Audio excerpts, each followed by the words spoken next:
sa pagpapatuloy ng ating kwento. Bakit kasi hindi ka na lang mag-abroad? Sabi ng kanyang kasama. Pero may pamilya na ako. Baka mahirapan ako at pati na rin si Rod pag iniwan ko sila, sagot ni Helen. Eh di ba iniiwan mo na rin ang isa mong kapatid? Sa isa mong kapatid ang anak mo, eh di siya muna ang mag-alaga. Hindi sumagot si Helen. Pero habang umuwi siya ay naisip niya ang sinabi ng kasamahan sa trabaho. Mukhang may katwera naman kasi ito. Naisip niya na malaki rin ang anak nila. Malaki na ang anak nila ni Rod at pwede na itong iwan kung sakali. Parang ito lang ang nakikitang paraan ni Helen na nakaahon sa hirap at yun ay ang mangibang bansa. Pinag-iisipan niya ito ng husto hanggang sa makapagpasya na siya na mag-abroad. Sinimulan ni Helen ang paghahanap ng trabaho sa internet. May nahanap siya at sa bansang Australia, isang malaki at kilalang hospital sa Australia. Pagkatapos ay nag-submit siya ng kanyang resume online. Dahil maganda naman ang kanyang mga credential, ay naging maswerte siya dahil agad na tumugon sa kanya ang hospital na nasa Australia at sinabing tinatanggap siya nito at kailangan na ipasa na lang niya ang iba pang mga requirements at bibigyan siya ng sapat na oras para makumply ang mga ito. Ang maganda pa rito ay ang kumpanya mismo ang gagastos sa kanyang travel expenses at may boarding house pa ang hospital na nakalaan sa mga nagtatrabaho dito. Kaya wala na rin siyang problema sa titiran kung sakaling makukuha siya. Parang nabigyan ng pag-asa si Helen.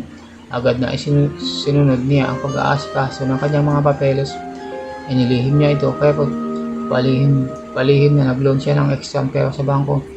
Pero ito ay para sa documents na kailangan niyang i-comply. Sinikap niyang makakuha ng visa at passport. Lumipas ang ilang buwan at halos handang-handa na ngayon. Ngayon, ang mahirap sa parte ay ang pagsasabi niya kay Rod tungkol sa kanyang binabalak na gagawin. Minabuti niya na sabihin nito na sila lang dalawa at ang pagkakataong mahinahon ng lahat.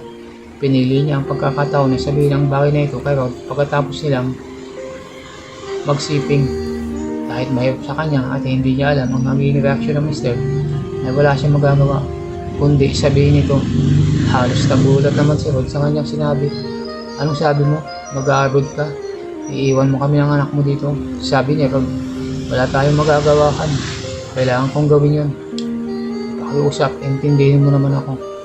Pakiusap ni Helen, pero Han, ayokong mag-ibang bansa ka. Wala lang magawa. Si Rod, buo na ang pasya ko. Handa na ang mga documents ko para umalis, sabi ni Helen. Halos ilang saglit rin ang nabakawa si Rod at sinisikap na kumbinsihin si Helen na wag nang ituloy ang pag-alis. Pero nakita ng lalaki na wala na rin siya magagawa. Tumahimik na lang si Rod at di nagsalita. Han, please, para rin naman sa atin to. 2 taon lang naman ang contract ko, sabi ni Helen at yumakap kay Rod. Agad namang yumakap si Rod sa asawa at biglang umiyak na parang bata. Please Helen, wag mo kami iwan ng anak mo. Please, pakiusap ni Rod. Naawa man si Helen kay Rod, pero buo na talaga ang kanyang pasya. Ilang araw lumipas ay halos natanggap na ni Rod ang nakatakdang pag-alis ni Helen.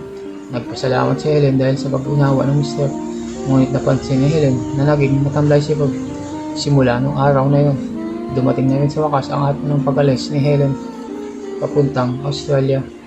Nung gabing bago ng kanyang pag-alis, ay naghalik silang mag-asawa. Isang pagtatalik na hindi na muna maulit sa 2 taon na maghihiwalay sila. Mahal na mahal kita, Rod.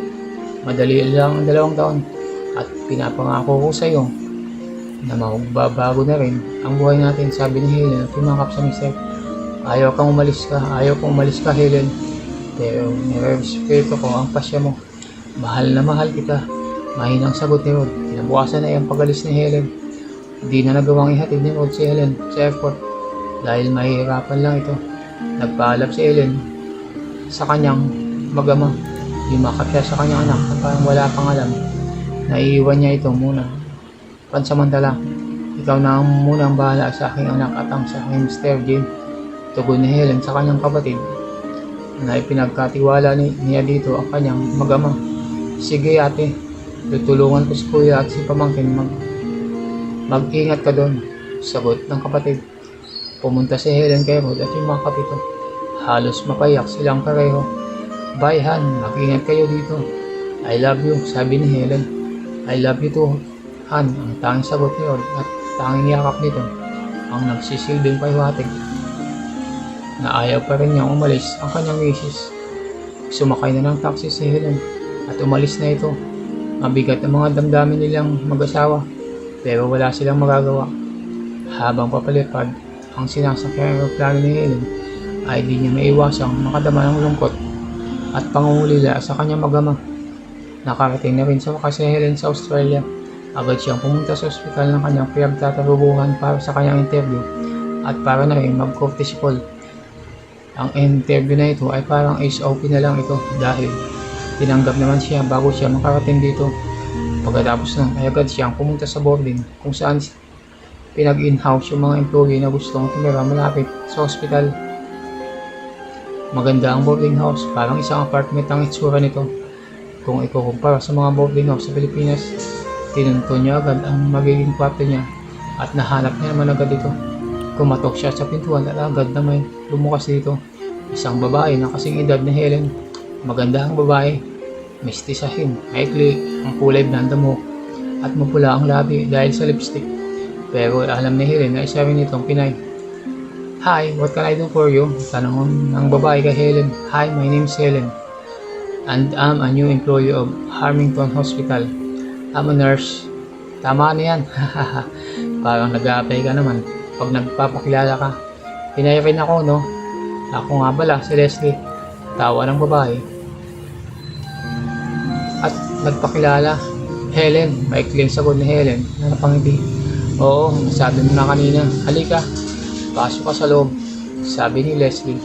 Pumasok silang dalawa sa loob ng kwarto.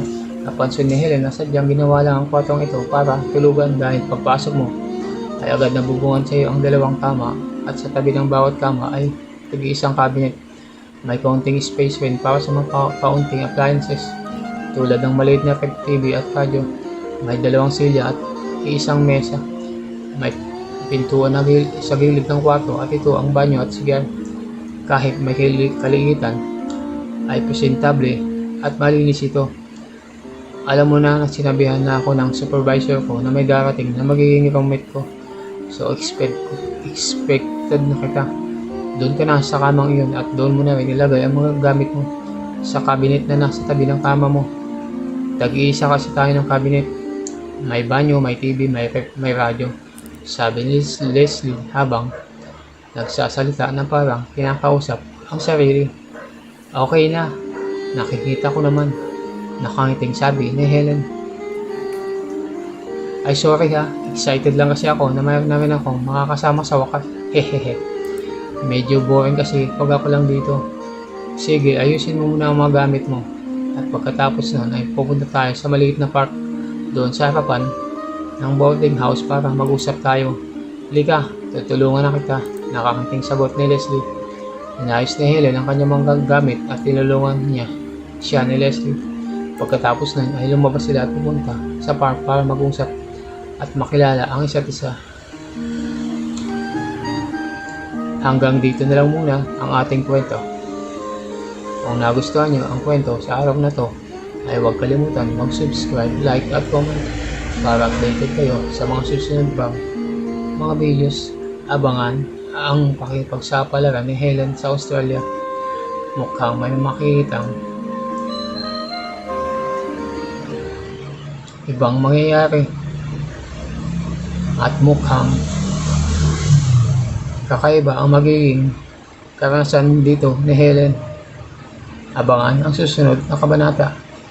Hanggang sa muli, maraming salamat.